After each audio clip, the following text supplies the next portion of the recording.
Explicit content is found in this episode, so listener discretion is advised.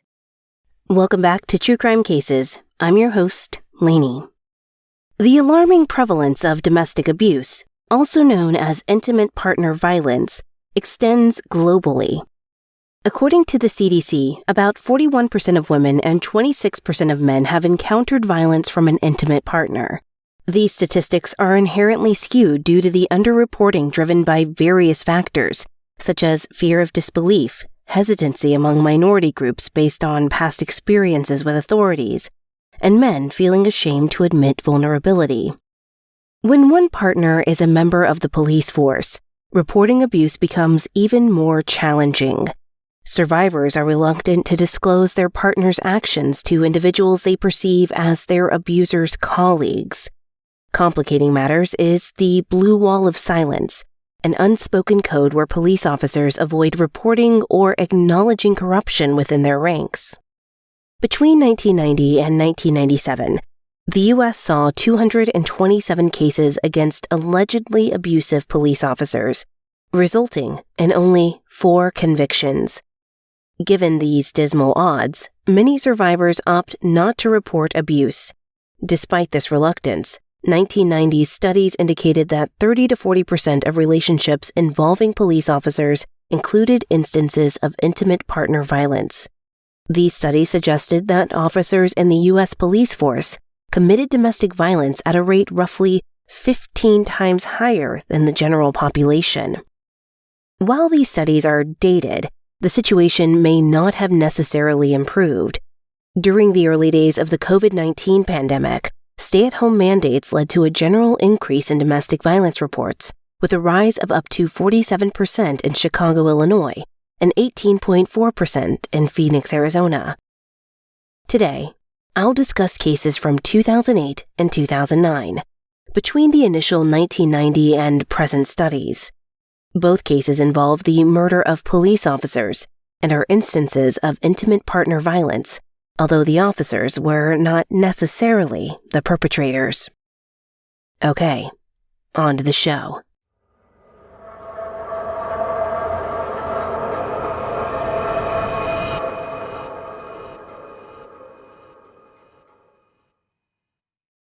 David Merle Ford, born in Taylor County, Kentucky in May 1968, led a busy and diverse life.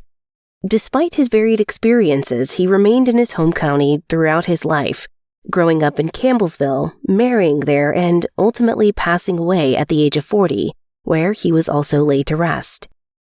David had 4 sons: David, Brian, Austin, and Adam. While one son was shared with his wife Tonya, the other 3 were from a previous relationship. Additionally, Tonya brought 3 children from her prior relationship into their family: Brooklyn, Stephen, and Blake. David had a brother and a sister. His entire family lived locally.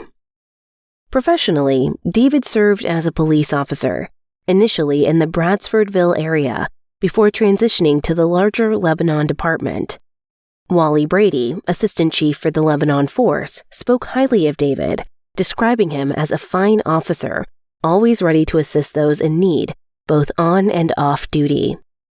Officer Brandon Blair, a colleague and friend, went so far as to say that David was well-liked, even by individuals he had personally arrested. On the morning of February 10, 2009, David was leisurely browsing the internet while off-duty and at home. At 11:16 a.m., he visited Symantec.com, a security software provider. The timeline becomes unclear from this point, but Tonya, his wife, eventually called the police to report that David had been shot. She arrived home to find him lying on the floor in a pool of blood. By the time the police arrived, David was already deceased at the age of 40. A post-mortem examination determined that David had died around 12:30 p.m., though the exact time of death remained imprecise. The cause of death was confirmed as homicide, with David having been shot in the back of the head. As the sole person present at the scene of David's murder, Tonya immediately became a potential suspect. Detective Brian Picard informed her of the need for a gunshot residue test, and advised her not to wash her hands to facilitate ruling her out as a suspect. Although Tonya agreed not to wash her hands, her neighbors allowed her to use her restroom before the test, and upon her return, her hands were free from the muddy marks they had earlier. Subsequent testing at the station yielded a negative result for gunshot residue. As the investigation unfolded, the seemingly tranquil life of the Fords began to unravel. Revelations surfaced, exposing the discord in David and Tonya's marriage, marked by persistent arguments. A significant factor in their discontent was David's numerous extramarital affairs, leading to his recent move to stay with his latest mistress 3 weeks before his demise. David's brother revealed that he had planned to file for divorce the following week, a plan that never materialized. With a compelling motive in place, Tonya became the focus of the police investigation. Circumstantial evidence continued to mount, casting doubt on her narrative. Tonya claimed she was at a local Sonic restaurant getting coffee at the time of David's murder, a story supported by 2 Sonic employees, manager Denisa Beckley and employee Ashley Simpson. They recalled seeing her between 10:55 and 11:10 a.m., although it's worth noting that Ashley is Tonya's half-sister, and Denisa's son had been previously married to Ashley. It's crucial to highlight that cell tower records strongly contradict Tonya's alibi. AT&T representatives revealed that when Tonya received a phone call from her husband at 10:59 a.m., her cell phone data placed her firmly near her home. Another call 20 minutes later further confirmed her presence in that area. This contradicted Denisa's account, who couldn't comprehend why cell phone records indicated Tonya wasn't at the restaurant where she claimed to have been seen. Despite the conflicting evidence, Denisa, Ashley, and Tonya maintained the accuracy of their recollections.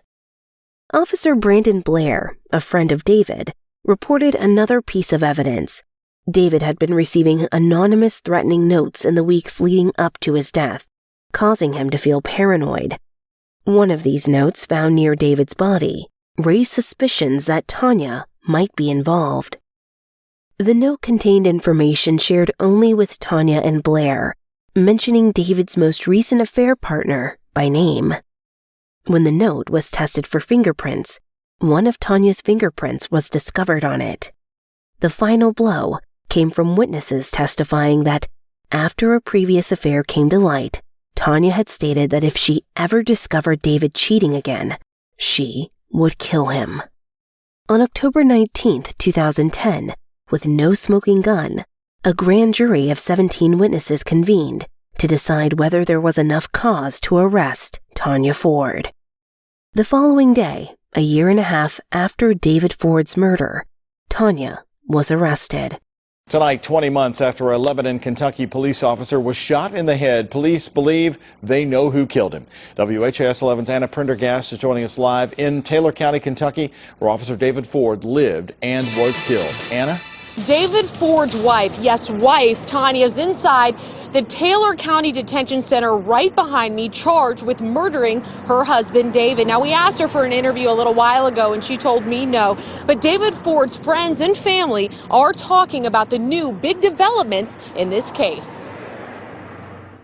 40-year-old David Ford worked at the Lebanon Police Department for 3 years. David was a fine officer, just a good friend. Today, his former friends and co-workers heard the news that Ford's wife, Tonya, has been charged with his murder. I'm just glad they made an arrest on that case.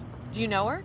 No, I don't know her. I seen her at the funeral, but I don't know her personally, no. In February of 2009, Tonya Ford called 911 and told police she found her husband dead inside their home in Campbellsville. Police say he was shot in the back of the head.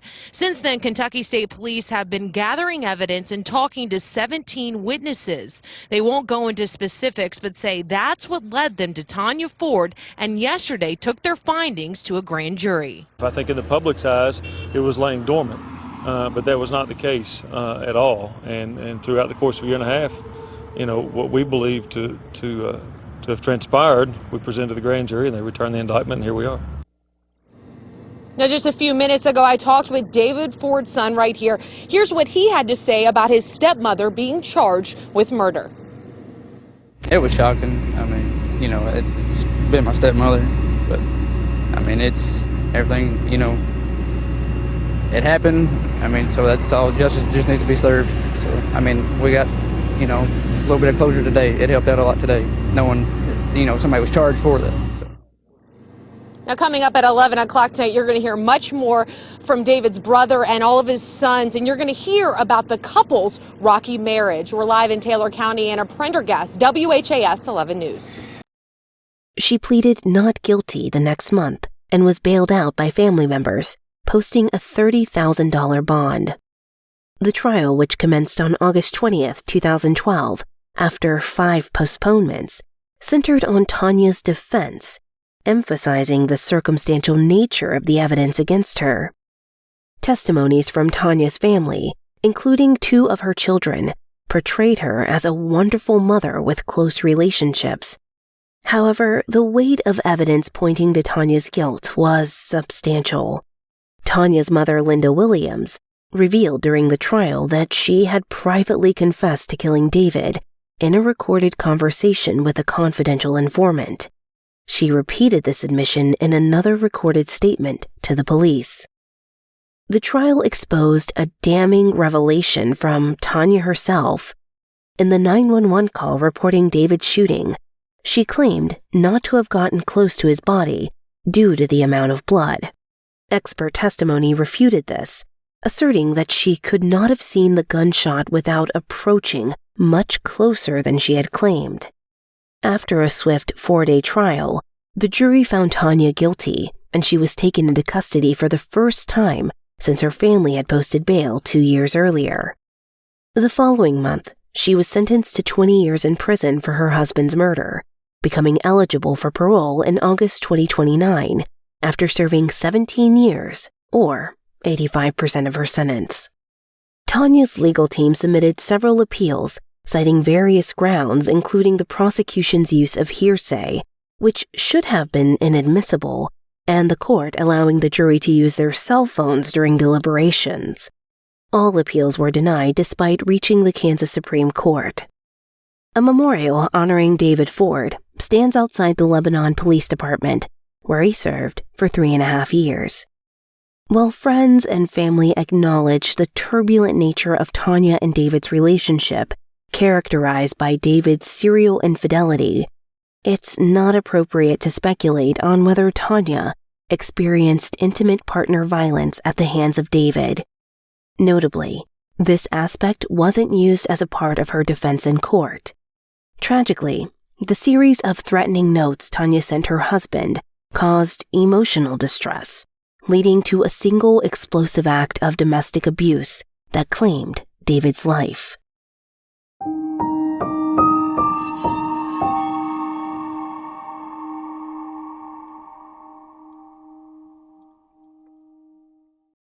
Hey, true crime listeners, before we dive into the next case, let's take a moment to talk about a different kind of mystery, the case of your rough and tired feet. Our podcast is brought to you by Babyfoot, the #1 selling foot peel in America. I know we're used to dissecting crime scenes, but have you ever dissected the crime scene on your own feet? Babyfoot's original foot peel is the secret weapon for putting your best foot forward. Picture this, a professional-grade product that works its magic on your feet, leaving them softer than a detective's alibi. It's not just a foot peel, it's a true crime against calluses and rough patches. Just like solving a mystery, the formula is clean and free from harmful chemicals. No hidden agendas, just pure foot-pleasing results. Your feet will thank you as they feel smoother than a perfectly executed plot twist. This isn't just any foot peel, it's the original, like solving the cold case of rough feet. And guess what? Babyfoot just isn't a bestseller. It's the #1 selling foot peel in America, making it the ultimate accomplice in your journey to silky, crime-free soles. So, fellow listeners, get ready to unmask the softness beneath the surface. Visit babyfoot.com and enter promo code TCFC24 at checkout to receive 20% off your purchase. That's babyfoot.com. Enter promo code TCFC24 at checkout to receive 20% off your purchase.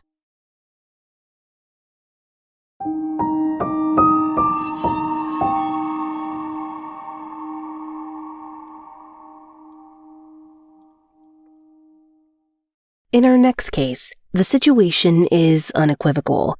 The woman wielding the gun was a victim of brutal, consistent domestic abuse at the hands of her husband, a former member of the police force.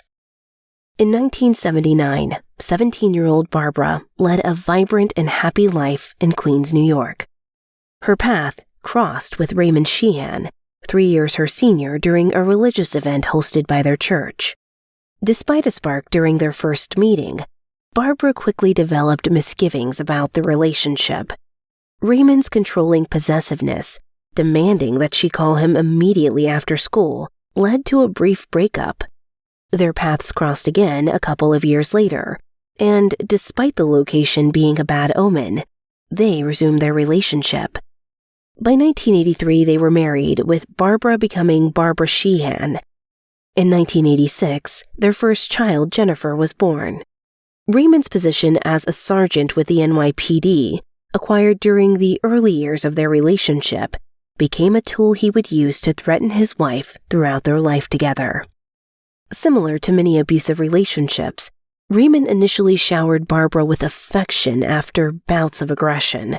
He would apologize, bring gifts or flowers, and promise not to harm her again, a common tactic meant to make the victim question the severity of the abuse. However, abuse is abuse, and Barbara found herself unable to leave the toxic cycle. Raymond's violence escalated after the birth of their second child, Raymond Jr., in 1990. 7 years into their marriage, physical assaults on Barbara began. Initially, he ensured that the injuries were hidden beneath everyday clothing. But soon, he started hitting her in the face, even in the presence of others outside the family. He systematically eroded Barbara's confidence, resorting to verbal abuse, calling her stupid, fat, and a terrible mother, perpetuating a cycle of relentless bullying.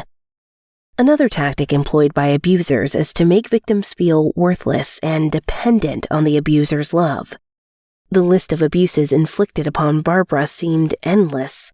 Raymond physically assaulted her, struck her, spit on her, choked her, threatened her with guns, and, at times, shoved his gun into her mouth. Additionally, he allegedly subjected her to his sexual fetishes without consent and openly revealed his visits to sex workers. Jennifer and Ray Jr. grew up as witnesses to their mother being subjected to attacks by their father. According to both children, acts of violence were a regular occurrence both within and outside their home. Jennifer vividly recalled instances where Barbara was struck by Raymond, even while he was driving, causing the car to swerve dangerously across the road, putting the entire family at risk. Entering a room to find their father pinning Barbara to the ground while delivering punches became a routine occurrence for the children. Jennifer, at the tender age of 10, witnessed such an incident. Barbara's attempts at preparing dinner could also escalate into violent outbursts. For example, when Raymond was displeased with the meal she was preparing, he would throw it at her and trash the kitchen. In one specific incident, his anger reached a point where he threw boiling pasta sauce at her for making pasta instead of the steak he desired. When Ray Jr. turned 17 in 2007, his parents took him on vacation with another family. Unfortunately, the family remained unsafe even 1,000 miles away from home. During a dinner on vacation, Ray Jr. discovered his mother's beaten face. Raymond, however, dismissed it as a bathtub accident, claiming Barbara had slipped. Her injuries were severe enough to require hospitalization for stitches, but Barbara later revealed that Raymond deliberately smashed her head against a cinder block wall. The children were not spared from Raymond's anger either. Jennifer recalled instances where she managed to escape, but on unfortunate occasions, he threw her to the ground, even knocking her bedroom door down on one occasion. Ray Jr.'s suffering was so intense that he moved out to Connecticut for college, fearing he might contemplate suicide if he stayed at home. Despite numerous witnesses to Raymond's violence, nobody reported his behavior to the authorities. In asserting his control, Raymond frequently reminded his family that he was the authority. He claimed to possess the knowledge to escape criminal acts due to his work in crime scene investigations. This fear was heightened by Raymond's threats to kill his wife, children, and the rest of the family, coupled with the constant presence of 2 loaded firearms he carried, even after retiring from the NYPD in 2002. Even when Barbara attempted to call 911 during a violent episode, Raymond prevented her, displaying control by smashing the phone into her face. In February of 2008, Raymond Sheehan's reign of terror ended abruptly. Despite the routine of spending weekends with Ray Jr. in college, on February 17, 2008, during the drive home, Raymond brutally punched Barbara, breaking her nose. The following morning, Raymond, treating the violence as part of his routine, decided on a trip to Florida. When Barbara resisted, he dragged her out of bed, threatened her life, locked her out of the house in freezing temperatures, and forced her to agree to the trip before letting her back in. Feigning compliance with Raymond's plans, Barbara arranged travel details for a trip she did not intend to take. Seizing an opportunity when Raymond left the room to shower, she escaped to a friend's home, where she regained composure and devised a plan. Barbara decided to return home, retrieve the $1,700 she had secretly stashed, and then leave without intending to return. She planned to tell her husband she was buying dog food. However, that fateful morning, February 18, 2008, did not unfold as planned. Upon returning home and heading to the bedroom to collect her money, Barbara discovered that Raymond was out of the shower, shaving in front of the bathroom mirror with his clock beside him on the vanity. The exact sequence of events remains somewhat unclear. Some accounts suggest that Raymond raised a gun to threaten Barbara, while others claim Barbara saw one of his guns in the bedroom and picked it up. What is certain is that Barbara shot him 5 times with a loaded revolver. When it was empty, she picked up his Glock and fired another 6 rounds, emptying both guns. Barbara Sheehan was 46 years old when she fatally shot her husband, 49-year-old Raymond Sheehan. The couple had been married for nearly 25 years, during which Barbara endured long-standing abuse at the hands of her husband. Police were summoned and Barbara awaited them on the porch when they arrived. She had contacted her sister and a UPS delivery man for support. Police operator 1077, where's the emergency? Hi, it's at 9908 Avenue in Howard Beach. We need police right now. The address is 9158 Yes. Street or Avenue? Avenue. What's the emergency? I don't know. Someone has a gun. Please, you have to send someone here, please. Okay, ma'am, but you have to tell me what's going on. What do you mean someone has a gun? What happened? I don't know this. I don't know. It's my sister. It's my sister's house. I don't really know what happened. I don't know. Is it a private house? Yes, it is. Her husband, he hit her. And he has a gun? No, he's gone. I don't know where he is. I think he's upstairs or something. I don't know. And your sister called you? Yes. Okay, is your sister in a private house? Yes.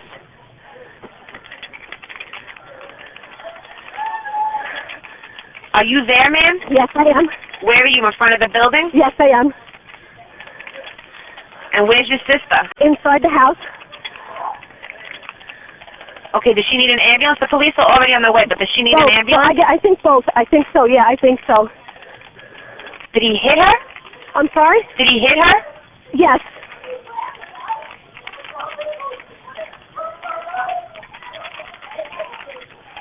And you think he has the gun?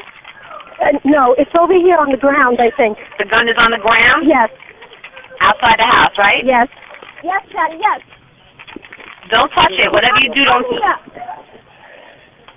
The fight is already on its way. This isn't delaying anything. You see the police there? The police is right. The police is right here. Okay, yes. All right. Are you sending an ambulance? Yes, the ambulance is going to come too. Okay. Okay? Thank you. You're welcome. Barbara admitted to the shooting without denial and cooperatively went with the police, who charged her with second-degree murder. Upon learning of their father's death, both Jennifer and Ray Jr. expressed relief. Despite concerns for their mother, they felt a weight had been lifted, now that they were no longer living in fear of Raymond. Both adult children refer to their father as a monster and believe that if Barbara hadn't acted, he might have eventually killed her or the entire family, as he had often threatened. Despite their liberation, fear lingered for the family. Specifically, what would happen to Barbara? Answers came at the trial in October 2011, a considerable time after the events. The trial's focus was not on establishing who done it, since Barbara admitted to the killing. Instead, the jury had to determine whether Barbara's actions constituted self-defense. New York's specific self-defense laws required the jury to assess whether Barbara's life was in imminent danger and if shooting Raymond was a reasonable reaction to her situation. Barbara had a substantial body of evidence in her favor. The extensive history of abuse, corroborated by her children and extended family, was supported by medical records and counseling from domestic violence professionals. However, there was debate over whether psychiatric experts in long-term abuse should be allowed to testify regarding Barbara's likely state of mind at the time of the murder. The prosecution argued against it, citing Barbara's alleged failure to cooperate with the prosecution-hired psychologists, while the defense maintained her full cooperation during over 10 hours of examination. The prosecution's arguments appeared weak in the face of the defense's evidence, giving the impression that they were grasping at straws. They portrayed Barbara as a manipulative, pathological liar who murdered her husband out of hatred, suggesting she sought to benefit from his life insurance policies. In their view, Barbara fabricated abuse claims to justify the murder. Raymond's twin brother, Vincent Sheehan, aligned with the prosecution, asserting that his brother never wore two guns around the house and had never fired a gun in the line of duty. To challenge Barbara's accounts, the prosecution emphasized her failure to report the abuse to authorities and the lack of visible scarring on her person. They argued that Barbara's actions on the day of the incident did not align with someone fearing for their life, pointing to her making trip arrangements and proofing Ray Jr.'s college paper. In an unusual turn, the prosecution contended that Barbara's motive was disgust at Raymond's sexual preferences, detailing his fetishes, including quotes such as forcing his wife to watch while he masturbated, dressed in an adult diaper, and sucking on pacifiers. However, it is important to note that compliance or apparent agreement does not negate the possibility of abuse, as individuals may adopt a fawn response to survive in the face of fear. One argument that resonated with the jury questioned why Barbara needed to use a second gun when Raymond had already went down from the first 5 shots. The jury, after 3 days of deliberation, acquitted Barbara Sheehan of murder and 1 gun possession charge. However, she was found guilty of a possession charge related to the second gun, as it was deemed unnecessary for self-defense after the initial shooting. Notably, the jury expressed skepticism about the prosecution's case regarding Raymond's sexual habits, indicating that they found it unconvincing. Before sentencing, the prosecution sought a severe penalty, claiming Barbara showed no remorse during the trial.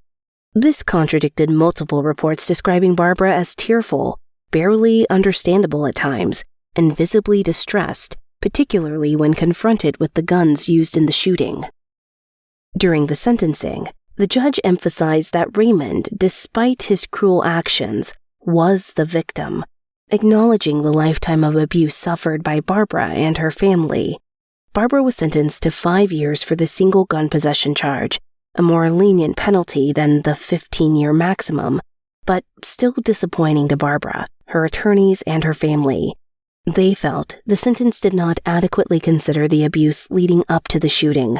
Barbara's attorney expressed their disappointment, stating, "There is no joy today. The only thing that could bring joy to this family would be to bring them back 17 years before the first blow was struck." Raymond's family was also dissatisfied, believing the sentence wasn't harsh enough to hold Barbara accountable for the murder, according to his brother Vincent. Despite being allowed bail while the conviction was appealed, with family members putting up their houses for a staggering $1 million, Barbara eventually reported to prison in June 2013 to serve her sentence. Several appeals were made during her imprisonment, but their success was limited. The trial gained widespread attention, bringing the issue of domestic violence into the media spotlight for weeks, if not months. Women attending the trial, including Barbara and her daughter Jennifer, wore purple in solidarity with other domestic violence victims. The acquittal of the murder charge was seen as a significant step for domestic violence advocacy, validating the battered woman defense. This defense considers the abuse suffered by a victim when determining guilt.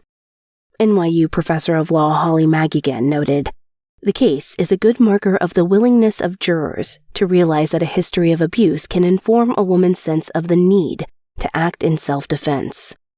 Barbara's acquittal set a legal precedent for similar cases in New York.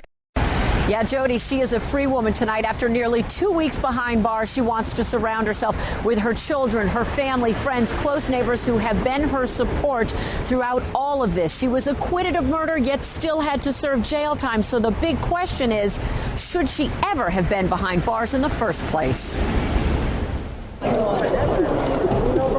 Barbara Sheehan is once again in the arms of her family, her strength throughout her 3.5-year ordeal as she waited for trial for killing her husband Raymond. I'm very happy, but it's been very, very difficult. Sheehan's face spoke more than her words. Pale, with dark circles under her eyes, a rosary around her neck. Sheehan spent 6 extra days behind bars for a bail paperwork snafu. She's never spoken publicly about the verdict 3 weeks ago, acquitted of murder and firing 5 shots into her husband with his .38 caliber gun. I thank God every day that they believed in me, and they believed my story, and they believed my children, because the story was the truth. But the jury did find her guilty of criminally possessing 1 gun. In an exclusive interview with Pix 11, the jury forewoman said she didn't feel that Barbara needed to use Raymond's Glock to fire the next 6 shots. The judge ordered her to start serving jail time. But an appeal court ruling that should have gotten her out in days turned into nearly 2 long weeks behind bars. It's very hard for me to talk about the justice system right now. I don't know if I should have went there on that Wednesday. They just wanted to cover their butts. Barbara's bail bondsman was even called before her judge today, just for a signature and to verify her bail. He said in 11 years on the job, he's never been asked to do that or seen the sky-high $1 million bail Sheehan has for her gun conviction. I wasn't a flight risk on the murder charge, so this is only a gun charge, so I'm definitely not a flight risk. That's not an issue. The appeal of that gun conviction opens new doors for the defense. They want text messages from the district attorney's office from Raymond Sheehan's phone, which may include threats to Barbara, as well as expert doctor testimony about how much Barbara feared for her life. The central fact of whether she was in fear for her life at the time she was able to grab the second gun away from her husband and as she fired backing up. So this expert testimony comes from a doctor who interviewed Barbara right after the murders, and she would be able to speak to Barbara's mindset. Those text messages were sent the night before and the morning of Raymond's killings. The defense team thinks they contain threats and will speak very strongly as to exactly why Barbara needed to use that second gun, the one she was convicted of using, when it gets time for the appeal. That's the next part of this process. We're live at Queens Supreme Court in Kew Gardens. I'm Kirsten Cole, Pix 11 News. Jody, to you. Thank you. As of the writing of this episode, Barbara Sheehan was expected to be released in 2018, but there were no available reports detailing whether or when this occurred. Those were the cases of David Ford and Raymond Sheehan. One was a complex individual who faced challenges in his personal life, including infidelity, which played a role in the unraveling of his marriage. The other was a man who, as a police sergeant, wielded his authority to threaten his wife and family, pushing her to a breaking point where, in her mind at least, it became a matter of life and death. As we reflect on these stories, it's essential to acknowledge the complexities of intimate partner violence, recognizing that each case is unique and can involve layers of emotional, physical, and psychological trauma. The legal system plays a critical role in navigating these complexities, as seen in the trials and sentencing of both Tonya Ford and Barbara Sheehan. We would love to hear from you if you have strong opinions or thoughts about either case, the trials, or even the sentencing. Your perspective adds some depth to the conversation and contributes to a broader understanding of these challenging issues. We can always talk about this case in the True Crime Convos live stream. If you or someone you know might be experiencing intimate partner violence, please visit the National Domestic Violence Hotline at www.thehotline.org or call 800-799-7233. Assistance is available for those concerned about internet usage being monitored. The provided link and number will be available in the show notes. Okay, listeners, thank you for joining me in this episode as we file away another true crime case. If you like our podcast, please review us on Apple Podcast or your podcast player of choice. It's a really big help. Follow us on social media. We're active on Twitter for now at truecrime_cases, Facebook at facebook.com/truecrimecaseswlanie, and Instagram at truecrimecaseswithlanie. Our website is truecrimecasespodcast.com, and you can follow me on Instagram at Lanie Hobbs VO or on TikTok at Lanie Hobbs. And we'd love to hear your episode suggestions. Send us an email, tcfcpod@gmail.com. This episode was researched, written, and edited by Jesse Hawke of the Inky Pawprint, with content editing by Lanie Hobbs. Audio engineering produced by the best in the business, Neeks at We Talk of Dreams. Check him out on Twitter at We Talk of Dreams or at theinkypawprint.com.